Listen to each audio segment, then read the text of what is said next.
It's GDQ. You are very, very good to me. Oh, hi. You might have been wondering where I've been, or maybe you didn't care, but you're still watching this video. Anyway, hello, Umber Rays here. Yeah, the last week I have not been really doing much in the way of videos. I wasn't even really doing that much in the way of streams, per se. Uh, Last week was SGDQ, and also, again, like, work just continues to be busy in the real world. So I didn't really do much. There was also Shadowbringers coming out this weekend for Final Fantasy XIV, which if you haven't played it, you definitely should. It's fantastic.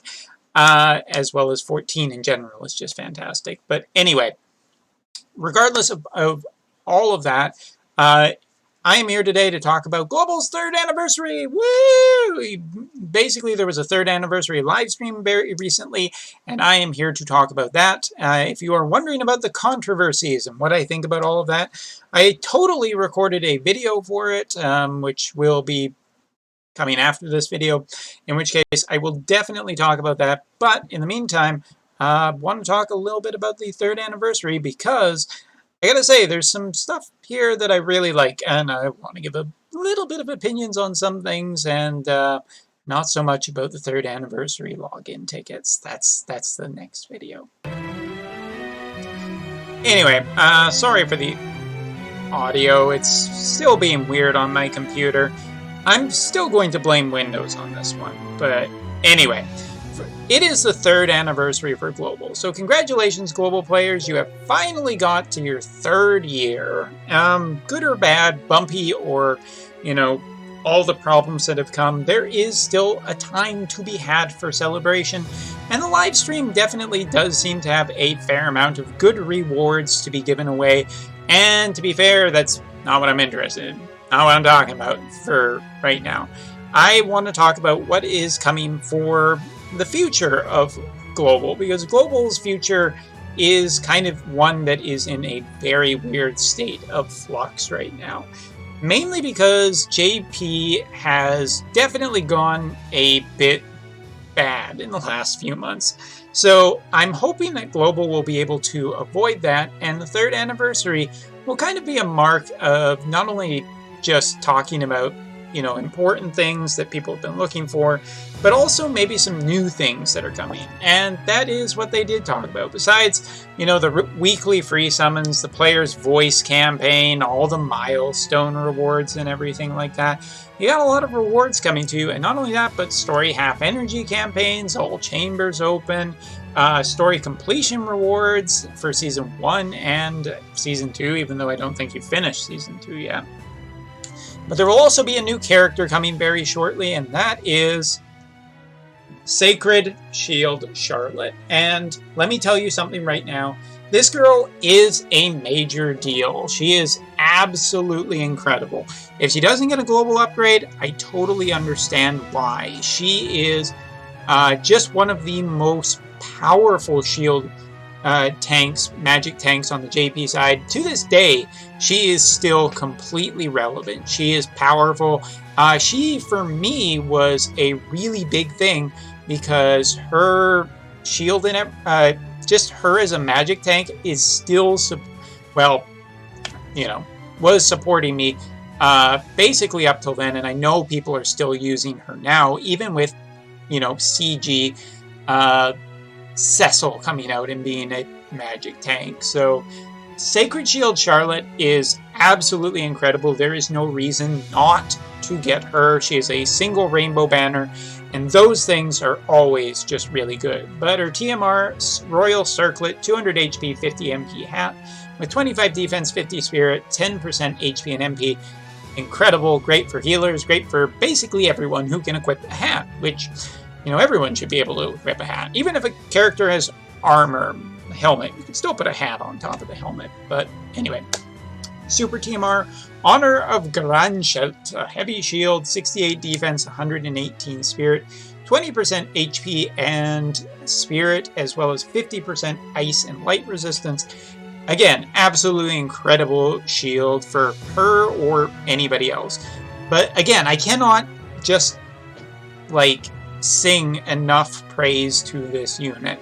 She is CG, she is absolutely gorgeous, although she does bear a striking resemblance to a Fate Zero and Fate. Well, it's an anime joke. She looks like someone else. Anyway, regardless, this is a unit that you should not pass up. And moving on. Next thing is series boss battles are coming, and I'm going to put a giant plug out there. If back in the day, the thing that I loved the most was the 12 weapon trial, the 12 armaments trial, with all its 12 bosses and their unique designs and everything. The series boss battle is probably my most current favorite thing in Brave Exvius, mainly because, you know, it's recreations of famous battles, but some of them are really fun, and the difficulty is not extremely difficult. Matter of fact, a lot of the fights, including Chaos in the future from Final Fantasy I, are downright reasonable and totally fair game. So yeah, I'm a really big fan of the boss series battle, and the chaotic darkness will be the first one that you guys will get. If it is anything like the some of the rewards that we got on the JP side in terms of abilities that Brave Exvius characters can unlock, CG Nickel, for instance, becomes a really absolutely incredibly good character again. Someone did not break into my house. I think it was something settling. Anyway, so the way these events work is that they are reenactments of big battles. The first one will be against the Chaotic Darkness from the end of Season 1. Sorry if spoilers for people, but then again, Season 1 has been finished for a long time, so yeah. In this, there will also be series bonuses, 100% all stats to Final Fantasy Brave Exvius units. Now, they are specific units. It's not just like every Brave Exvius unit, to my memory. But you don't really necessarily want to use 3 stars unless somebody's out there wanting to use Dwayne for all of that.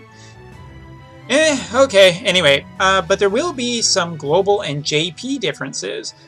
Global will give different rewards, and the way you will unlock them will be different. This was shown off in an infographic right here. The original edition of Latent Abilities. You can unlock Latent Abilities, which are specific to each unit using Enlightenment points. So I'm curious how this system will exactly work, how many points it will be, whether you need to farm these series boss battles or not. Either way, JP definitely, before you say, oh well, JP, you just got to beat it and you just get all the abilities in one go. Yes, but you do have to beat it within a certain number of turns, which can be more constricting than just beating the battle. Beating the series boss battle on the JP side isn't enough. You have to beat it in a certain time frame or you don't get anything. You also need to have units that are part of that series, or it doesn't really benefit you, other than maybe just the challenge of beating some bosses again. It's still fun.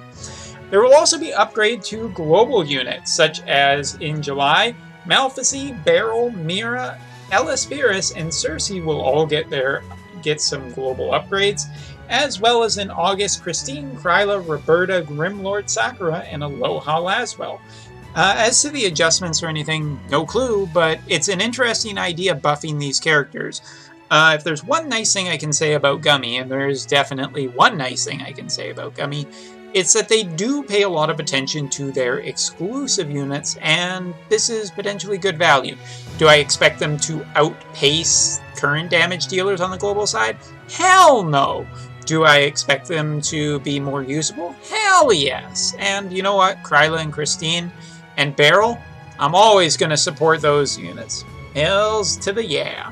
Give those guys more. Especially Beryl, who's a Tonberry. We love Tonberries. Cryptic's over there, resting. Anyway. More rewards, blah, blah, blah, blah, blah. Quiz shows, all that good stuff nobody really cares about. The Q&A session, where Will we ever get tickets based on our rank or login days? I'm going to talk about that in the second video. The second video has just a little bit, like, I really specifically want to talk about it on its own thing, and not even this question, because you know what? The question doesn't really overly matter. I think it's the result, and that'll be in the next video. PC version, I think this still needs to happen for global. Story reset, I also think should happen, but will it happen?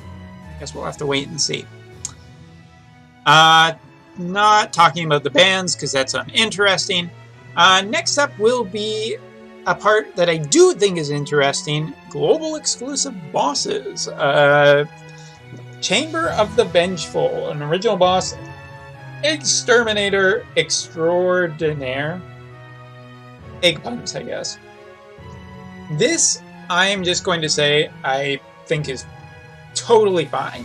And you may be wondering why I think this is totally fine, because Umbra, they're recycling bosses or whatever.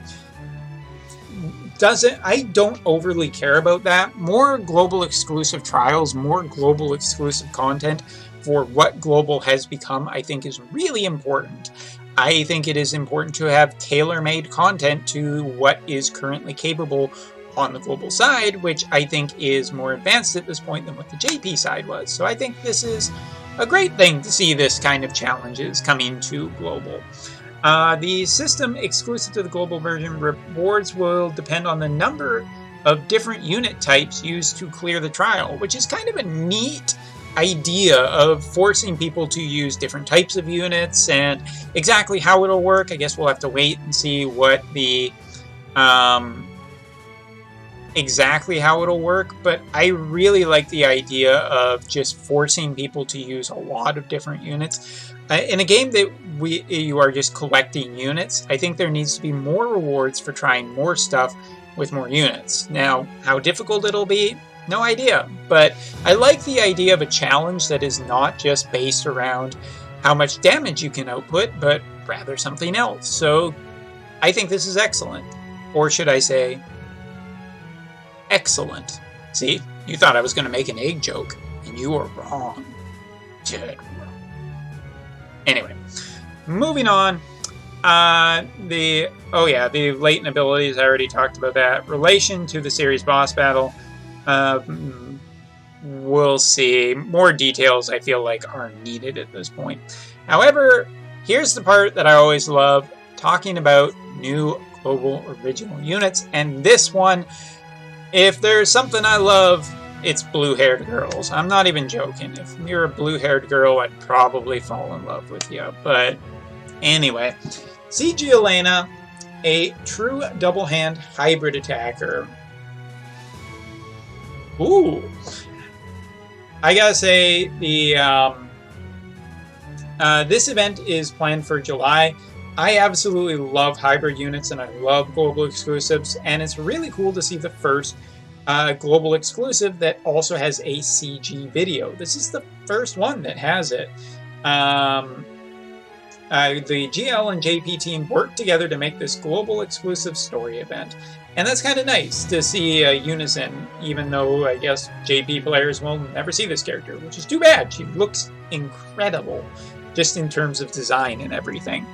Shame she's not ice, though, unless the crystals are ice, in which case it's a nice hybrid.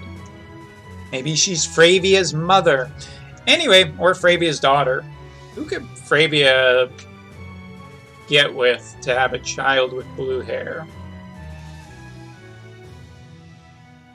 Thinking. Why can I only think of blue-haired girls? Anyway, since she is a global exclusive unit, her CG voice will be in English. That's pretty cool, seeing as, you know, global side. Limit Burst will be hybrid damage, buff, attack, defense, magic, spirit to all allies.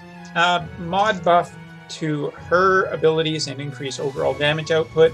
Let me tell you something. If there... Oh, well, hold on. Trust Mastery, a hybrid sword with high variance. Only Elena can equip it. That's fine, I think. Super Trust Mastery, strong unstackable ability meant for hybrid true dual hand units that benefits both attack and magic while wielding a single weapon. First of all, love the idea of exclusive equipment if it's really powerful. Super Trust Mastery, more love for hybrids. I'm always going to support that. Versatility, able to provide secondary support and recovery to all allies, able to imperil up to 4 elements and to all enemies and imbue up to 4 elements to self. The idea that she has 4 different elements to her will make her incredibly versatile. The fact that she can debuff the enemy for those, or imperil the enemy for those 4 elements is also really incredible. Here's the thing, global units, when they are especially exclusives or very special, have a much better chance to be flat out broken. See Esther and Xenos for examples, as well as Sylvie too. There is a fairly high chance that this being the first global CG unit during the 3rd anniversary, this unit should be a big effing deal. And for people who already have hybrid equipment, cool. I really can't wait to see this unit's full kit. But I absolutely think that she looks awesome, incredible. I love it. No, I'm not playing global to get her. I will just admire her from afar because she's way too pretty for me. Anyway. There's a unit and boss design contest, a worldwide FB fan reception in different places across the world, lots of rewards, and yeah. There's also the player voice campaign, the exchange shop for the 3rd anniversary where you use coins and you can get some prisms for different units or, trust moogles or 4-star tickets. As well as free 11 summons, half energy story campaign. I already talked about all of them. Chambers open, 3rd anniversary, blah, blah, blah. 3rd anniversary summon. Anyway, there is lots of good stuff coming to global for the 3rd anniversary that was talked about in the live stream. Just looking at the positives, and that's actually a good title for this, the 3rd anniversary live stream. All the positives. Anyway, I really, really like a lot of the content that it was detailed today, both in terms of it giving global a little, that push in that different direction and whatnot, as well as still piling out some resources to celebrate the 3rd anniversary. As for the mysteries and stuff, look forward to the next video, which is actually longer than this video, because, I totally recorded these in order. Anyway, that's all for now, and I hope that people are going for CG Charlotte and CG Elena. Both of them, I have a good feeling. Well, okay, Charlotte, I'm cheating. I know she's amazing. But I have a good feeling that Elena gonna be busted. Anyway, see you next time.